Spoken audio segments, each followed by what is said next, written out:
Well, I just like to say that there's a lot at stake in this election.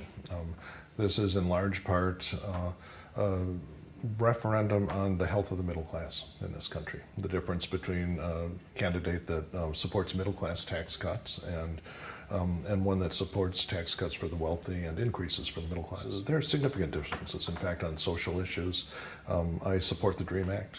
My opponent voted against it, and I voted for it. There are differences on things like the Stupak Amendment, which was the signature issue on women's choice when we were in Congress together.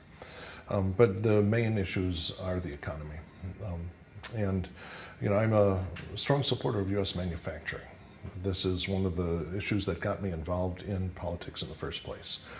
When I was 19, I started a company that now provides hundreds of good jobs with good pay and good benefits. And we've kept all those jobs in the Midwest, which is something I'm very proud of, and it's an important part of my background. I'm best known, of course, as a scientist who worked at Fermilab for more than 20 years. The whole issue of the Bush tax cuts, I think, are important. They were sold to the country as something that would produce jobs. But in the 8 years following the passage of the Bush tax cuts, the total jobs created in this country was zero. There were actually fewer jobs in this country 8 years after the Bush tax cuts were passed than on the day they were passed. I think a big part of that is that while the Bush tax cuts failed to create jobs, they did succeed at skewing the wealth distribution very heavily towards the top.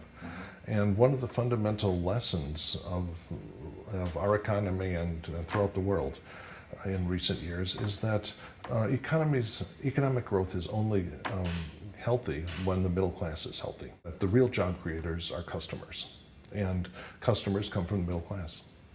From an economic point of view, that has to do with the fact that the return on investments from ordinary, hardworking, middle-class Americans is much higher than the return on investment by investments from the wealthy. And I support President Obama's policy of extending tax breaks for the middle class for incomes below $250,000, but not above it. Well, it's a number I'm comfortable with as an initial negotiating position. This is one of the differences here is that I don't take pledges. Then my opponent has taken the pledge never to compromise on this issue, and never to sign on to anything like the Simpson-Bowles deal that was going to solve our economic difficulties, our fiscal difficulties, with a combination of budget cuts and tax increases. Interesting thing is both Governor Romney and Congresswoman Biggert have said that they want to replace Obamacare with something and have been completely vague on what that is.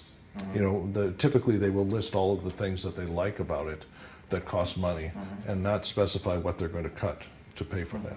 And so that until we're now more than 3 years into this debate in this country, and Congresswoman Biggert has signed up to nothing. There's not a single thing that she signed up to that says how you deal with the problem of people that become uninsurable, which is the toughest nut to crack in this business. Right. I voted for Obamacare after reading the bill from end to end, and from having over 150 discussions with doctors, nurses, patients, ordinary people, hospital administrators, everyone with a stake in the business. And one of the reasons I voted for it was looking at the very positive experience with Romneycare, which is essentially a carbon copy. It is something that is working very well in Massachusetts. And the Republicans say it's going to cause small businesses to drop their coverage. In fact, the opposite has taken place. The fraction of people covered by insurance through their employers has gone up and not down in Massachusetts because of the incentives in both Romneycare and Obamacare. And I think what's needed, and one of the reasons I'm returning to Congress, are people that are willing to vote against their party leadership on important things. Because there is no incentive for compromise. If the party leader knows that it can count on party line votes from its majority, then there's no reason you can ignore the other party completely. You saw that during the Bush years, when all of the policies were voted through that frankly drove us into debt and wrecked our economy.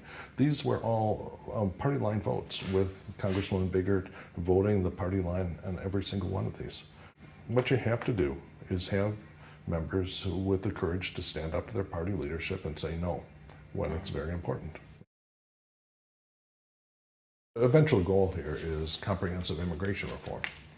And it's something, I view it as one of the tragedies of the gridlock in Washington, that the McCain-Kennedy immigration reform proposal, which was backed by the Bush administration very strongly, but just it fell victim to the, well, basically the right wing of Judy Biggart's party. Because while you know, better workplace enforcement and better border security will be part of any final deal on immigration, when you say I want all the good stuff first, then there's nothing left to negotiate on the table.